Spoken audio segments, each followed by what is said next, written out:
Hello everyone. मेरे इस नए वीडियो में आप सभी का स्वागत है। आज के इस वीडियो में हम बात करेंगे कि राइटिंग के कितने टाइप्स होते हैं। जनरली देखा गया है कि जब भी हम राइटर वर्ड सुनते हैं तो हम एसोसिएट करते हैं कि शायद कोई बुक लिख रहा होगा या कोई मूवी की स्क्रिप्ट लिख रहा होगा। कुछ केसेस में हम उसको जर्नलिज्म से भी एसोसिएटेड करते हैं। तो इस वीडियो में हम देखेंगे कि एक्चुअल में कितने टाइप्स होते हैं राइटिंग के। कई सारे केसेस में कुछ कंटेंट आप पढ़ रहे हैं, देख रहे हैं और वो किसी राइटर ने लिखा होता है पर हम नोटिस नहीं करते हैं। तो वो सारी चीज़ों के बारे में हम जानेंगे और देखेंगे कि राइटर्स किस तरह से पर्दों के पीछे रह के अपना काम करते हैं। तो चलिए शुरू करते हैं। तो सबसे पहला है यूएक्स राइटिंग। यूएक्स का मतलब होता है यूज़र एक्सपीरियंस। तो आजकल जैसे काफ़ी सारे ऐप्स, मोबाइल फ़ोन्स पॉपुलर हो ही गए हैं और ऐप्स इतने सारे चल रहे हैं। तो एक स्पेशल टीम बन गई है सारी ऑर्गेनाइजेशंस में, जहाँ पे एक टीम ऑफ डिज़ाइनर्स होती है जो डिसाइड करती है कि ऐप किस तरह से दिखेगा। उसका कलर कैसा होगा, उसका लेआउट कैसा होगा और बहुत सारी डिटेल्स जो हैं वो डिज़ाइन टीम डिसाइड करती है। तो जैसे अगर आप एग्जांपल के लिए देखेंगे, अगर आप स्विगी ऐप का लेआउट देखेंगे तो उन्होंने होम पेज पे ही अपने सारे सर्विसेज को लिस्ट कर रखा है और उनका कलर ऑरेंज है। तो पर अगर आप जोमेटो से कंपेयर करेंगे तो वो उनका उनका कलर रेड है और उन्होंने टैब्स के फॉर्म में अपनी सारी सर्विसेज लिस्ट कर रखी है, पर होम पेज पे हमेशा dining related, food delivery related information ही रहती है। तो ये काम होता है यूएक्स टीम का, डिसाइड करना कि ऐप कैसा दिखेगा। अब अगर यूएक्स राइटर की स्पेसिफिकली हम बात करें तो ऐप डिज़ाइन तो हो गया है, पर उसमें जो टेक्स्ट लिखा रहेगा वो कौन डिसाइड करेगा? वो चीज़ यूएक्स राइटर सोच के डिसाइड करते हैं। तो जैसे अगर आप स्विगी को देखेंगे तो फूड डिलीवरी के नीचे लिखा हुआ है ट्रीट्स, पे डे स्पेशल ट्रीट्स। तो अब ये किसी ने सोचा है कि अच्छा, अगर ऐप कोई व्यक्ति 31 तारीख या 1 तारीख को ओपन करेगा तो उसको दिखना चाहिए कि अच्छा ठीक है, आपकी नई सैलरी है, ये चलिए पार्टी करते हैं। तो यूएक्स राइटर का काम एसेंशियली यही होता है कि ऐसा टेक्स्ट लिखें ऐप में जिससे कि यूज़र प्रोत्साहित हो कुछ एक्शन लेने के लिए उनकी ऐप में। मोस्टली ये देखा है मैंने कि छोटी टीम्स में उतना रोल्स क्लियरली डिफाइंड नहीं होते हैं, तो बहुत से केसेस में जो डिज़ाइनर होते हैं वही टेक्स्ट डिसाइड कर लेते हैं, या कुछ टीम्स में प्रोडक्ट मैनेजर होते हैं वही डिसाइड कर लेते हैं। पर जो बड़ी टीमें होती है जिनके पास एक्चुअल में टीम ऑफ राइटर्स होती है for writing ads and all, वो लोग as a UX writer act करके भी ऐप के कंटेंट को फिल करते हैं। नेक्स्ट है copy writing, probably the oldest form of writing. ये जनरली मार्केटिंग टीम से एसोसिएटेड रहते हैं। पहले, इंटरनेट के पहले के ज़माने में जब केवल न्यूज़पेपर एड्स होते थे तब भी कॉपी राइटर्स थे जो न्यूज़पेपर के ऐड में जो मैसेज लिखा रहता था वो लिखने का काम करते थे। फिर जब रेडियो टीवी आया है तो उसमें भी जो टैगलाइंस हैं, स्लोगन्स है, वो भी कॉपी राइटर्स ही डिसाइड करते थे। और अब जब इंटरनेट का टाइम आ गया है तो वेबसाइट्स बहुत एक मेजर सोर्स हो गई है मार्केटिंग का। तो वेबसाइट के लैंडिंग पेज पे भी जो कंटेंट होता है वो अब कॉपी राइटर्स लिखते हैं। कॉपी राइटर्स का मेन पर्पस ये रहता है कि कुछ ऐसा मैसेज लिखें जिससे कि यूज़र कोई एक्शन लेने के लिए परसुएड हो सके। तो अगर हम न्यूज़पेपर की बात करें, सपोज़ कीजिए, तो किसी कार का ऐड है अगर न्यूज़पेपर के फ्रंट पेज पे, तो उसमें फीचर्स लिस्टेड होंगे और एंड में लिखा होगा बुकिंग्स ओपन। तो वो परसुएड करेंगे कि अच्छा ठीक है, ये शोरूम है और इस पे जाइए आप और अपनी कार को आज ही बुक कीजिए। और अगर हम वेबसाइट्स की बात करें तो उसमें क्या होता है कि कुछ मैसेज होता है जो कि कंपनी या ऑर्गेनाइजेशन या प्रोडक्ट के बारे में बताता है, और फिर एक बटन होता है बाय नाउ, शॉप नाउ। वो जो मैसेज लिखा जाता है वो काफ़ी सोच के लिखा जाता है कि यूज़र कोई एक्शन ले उस प्रोडक्ट से रिलेटेड। तो हाँ, मीडियम्स अलग अलग हैं, ऑफलाइन भी है, ऑनलाइन भी है, पर मैसेज लिखने का काम सेम है और वो काम कॉपी राइटर्स करते हैं। नेक्स्ट है सोशल मीडिया राइटिंग।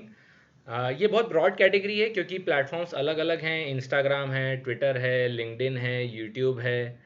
प्लेटफॉर्म्स काफ़ी सारे हैं जिनके लिए अलग अलग फॉर्मेट में कंटेंट लिखना पड़ता है। पर इन सब चीज़ों में एक कॉमन चीज़ वो ये है कि इस सारे ही प्लेटफॉर्म्स पे एक अकाउंट बनाना होता है और यूज़र्स के पास ऑप्शन होता है कि वो किस अकाउंट को फॉलो करते हैं। तो इसमें क्या होता है, मोस्टली जब आप राइटिंग का काम करते हैं तो आपको ये सोचना पड़ता है कि आप किस टॉपिक के ऊपर बात करने वाले हैं। इसको नीश बोला जाता है इंग्लिश में। काफ़ी मतलब अगर आप जाएंगे पढ़ेंगे ऑनलाइन तो ये वर्ड रिपीटेडली आएगा कि find your niche, find your niche. तो आपको वो as an account, as a social media account आपको आइडेंटिफाई करना पड़ेगा कि आप किस टॉपिक पे बात करेंगे, और फिर उसके ऊपर आपको कंटेंट बनाना पड़ता है। तो जैसे फॉर एग्जांपल फिल्म कंपेनियन नाम का एक यूट्यूब चैनल है, उस पे मूवी रिलेटेड कंटेंट रहता है, उसमें मूवी रिव्यूज़ रहते हैं, फिल्म स्टार्स के इंटरव्यूज़ रहते हैं। तो एज अ यूज़र मुझे पता है कि अच्छा ठीक है, अगर मुझे फिल्म्स में इंटरेस्ट है तो मैं इस अकाउंट को फॉलो करूँगा, पर अगर मैं फिल्म्स नहीं देखता हूँ तो मैं इस अकाउंट को फॉलो नहीं करूँगा। उस तरह से आपको सोचना पड़ता है कि आपका टॉपिक क्या है। फिर उसके बाद में जब आपने एक टॉपिक आइडेंटिफाई कर लिया तो आपको उसके ऊपर कंटेंट बना के रेगुलरली पोस्ट करना पड़ता है। बीच बीच में फिर आपको थोड़ा सा सब टॉपिक्स में भी जाना पड़ता है। तो जैसे मान लीजिए आप फाइनेंस रिलेटेड टॉपिक्स पे बात कर रहे हैं, तो आपका हायर लेवल टॉपिक हो गया फाइनेंस, पर उसके सब टॉपिक्स बहुत सारे हो सकते हैं। आप पर्सनल फाइनेंस के बारे में बात कर सकते हैं, आप शेयर मार्केट के बारे में बात कर सकते हैं, सीए एग्ज़ाम प्रिपरेशन के बारे में भी बात कर सकते हैं। वो सब सब टॉपिक्स हैं जिनके बारे में आप बात कर सकते हैं। तो वो जैसे जैसे आप कंटेंट बनाते जाएंगे आपको थोड़ा सोचना पड़ेगा कि ठीक है, मैं किन सब टॉपिक्स पे ज़्यादा फोकस करना चाहता हूँ। और फिर जब ऑडियंस को लगता है कि हाँ ठीक है, इस अकाउंट से इस पर्टिकुलर टाइप का ही कंटेंट आएगा, फिर वो डिसीजन लेते हैं कि अच्छा ठीक है, मुझे इस अकाउंट को फॉलो करना है या नहीं करना है। तो ये तो है टॉपिक्स और सब टॉपिक्स की बात। जैसा कि मैंने शुरू में कहा, कई सारे प्लेटफॉर्म हैं और सबका फॉर्मेट अलग अलग है कंटेंट का। तो एसेंशियली आपको ये करना पड़ेगा कि आप एक टॉपिक लीजिए, उसके ऊपर आप अपनी रिसर्च कीजिए, और उसके ऊपर क्या कंटेंट बन सकता है उसको कहीं पे नोट डाउन कर लीजिए। अब उसके बाद में आपका जो भी प्लेटफॉर्म है उसके अकॉर्डिंग आपको कंटेंट को मॉडिफाई करना पड़ेगा। तो अगर आप इंस्टाग्राम पे पोस्ट कर रहे हैं तो आपको थोड़ी इमेजेस बनानी पड़ेगी, क्योंकि वहाँ पे फ़ोटोज़ ज़्यादा चलते हैं, विजुअली सोचा जाता है। रील्स बना सकते हैं तो आपको वीडियो फॉर्मेट पे जाना पड़ेगा। हो सकता है आप इमेजेस ही यूज़ करें पर उसको स्लाइड शो के फॉर्म में एक छोटी सी 5-10 सेकंड की क्लिप बना के पोस्ट कर दें। अगर आप कोई ब्लॉगिंग वेबसाइट पे पोस्ट कर रहे हैं तो आपको लाइक वर्ड लिमिट का ध्यान रखना पड़ेगा। 600 से 800 वर्ड लिमिट का आप लॉन्ग फॉर्म कंटेंट पोस्ट कर सकते हैं। अगर आप ट्विटर पे हैं तो आपको फिर रीथिंक करना पड़ेगा कि ठीक है, 140 वर्ड्स की वर्ड लिमिट में ही कैसे अपनी इन्फॉर्मेशन कन्वे की जाए। अगर वो कन्वे नहीं हो पा रही है तो वहाँ पे थ्रेड्स का फंडा चलता है कि आप अपने आइडिया को ब्रेक डाउन करें 1 2 3 4 पॉइंट्स में, और फिर उसको वहाँ पे पोस्ट करें। यूट्यूब अगेन, उसमें आपको देखना पड़ेगा कि ठीक है, मैं क्या थोड़े बड़े वीडियोस बना रहा हूँ, वहाँ पे भी यूट्यूब शॉर्ट्स चलते हैं तो वहाँ पे भी उसको कंटेंट को आप शॉर्ट फॉर्म में कंटेंट कन्वर्ट कर सकते हैं। लिंक्डइन पे आप जाएंगे तो वहाँ पे हुक लाइंस बहुत चलती हैं। पहले कैची लाइन होती है और फिर वो बड़ा सा पैराग्राफ लिखते हैं बहुत से लोग कैराउजल्स यूज़ करते हैं, उसमें से स्लाइड शो होता है जिसमें आप स्वाइप करते जाते हैं और एक एक करके इमेजेस दिखती जाती हैं आपको। तो टॉपिक सब टॉपिक एक बार आइडेंटिफाई कर लीजिए और उसके बाद में उसको मॉडिफाई करते रहिए अलग अलग प्लेटफॉर्म के अकॉर्डिंग। और यही सोशल मीडिया राइटिंग के अंडर आता है। अगला है वीडियो कंटेंट राइटिंग।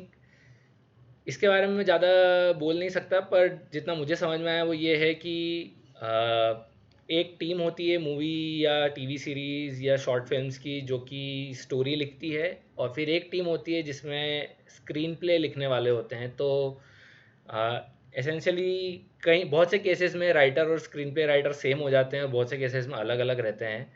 तो जो स्क्रीन प्ले राइटर्स होते हैं उनका काम होता है कि एक छोटी सी स्टोरी को किस तरह से एक बड़े फॉर्मेट में लिखा जाए जिसको यूज़ करके डायरेक्टर अपने सीन्स डिसाइड करेगा और कॉस्ट्यूम्स और बैकग्राउंड वो सब डिसाइड करेगा। तो उसमें थोड़ा सा विजुअली आपको काफ़ी कुछ डिस्क्राइब करना पड़ता है कि जैसे अभी मैं यहाँ बैठा हूँ तो मेरे पीछे एक एसी है और पंखा है और घड़ी है और बहुत कुछ है, तो वो आपको एक कमरे का डिस्क्रिप्शन देना पड़ेगा और बताना पड़ेगा कि भैया जो जो भी एक्टर है सीन में वो क्या कर रहा है, या मल्टीपल एक्टर्स है तो वो कहाँ कहाँ बैठे हैं, उनकी पोजीशन क्या है। तो उसमें तो वीडियो कंटेंट राइटिंग में आपको थोड़ा सा विजुअली सोच इमेजिन करना पड़ता है और फिर उसको पेपर पे उतारना पड़ता है ताकि पढ़ने वाला भी अपने दिमाग में वो सेम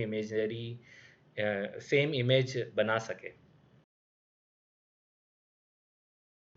फाइनली कुछ classic fields of writing, journalism, book writing, poems, ये 3 कैटेगरी के बारे में मैं ऐसी कोई नई इन्फॉर्मेशन नहीं है जो आपको बता सकूँगा। लाइक जनरल पब्लिक, आम आदमी भी जानता है ये क्या चीज़ें होती हैं। लोग बुक्स लिख रहे हैं, उसमें फ़िक्शन, नॉन फ़िक्शन बहुत सारे जॉनर्स हैं। पोएम्स में भी वीर रस, हास्य रस बहुत कुछ चलता है। और न्यूज़ में भी अगर आप जर्नलिज्म भी देखेंगे तो अलग-अलग एक्सपर्ट्स हैं। कुछ लोग क्राइम इन्वेस्टिगेट करते हैं और फिर उसकी रिपोर्ट लिखते हैं। कुछ लोग फैशन जर्नलिस्ट होते हैं, कुछ लोग मूवी जर्नलिस्ट होते हैं, और अलग-अलग प्रकार की फ़ील्ड्स हैं, उनके बारे में आपको रिपोर्टिंग करनी है। तो हाँ, इसमें मतलब ऐसा कुछ नया नहीं है जो मैं आप लोगों को बता सकूँगा। तो ये थी डिफरेंट टाइप्स ऑफ राइटिंग। मैं ये बिल्कुल भी क्लेम नहीं कर रहा हूँ कि ये बहुत ही परफेक्ट लिस्ट है। इसमें बहुत सारे सब कैटेगरीज हो सकती हैं। हो सकता है कि मैंने भी कुछ फील्ड्स मिस कर दिए हो। अगर अगर आपके दिमाग में, आपके नॉलेज में कोई है ऐसी फील्ड जो मैंने मिस कर दी हो, प्लीज़ कमेंट सेक्शन में बताइएगा। और हाँ, that's it for today. Thank you for watching.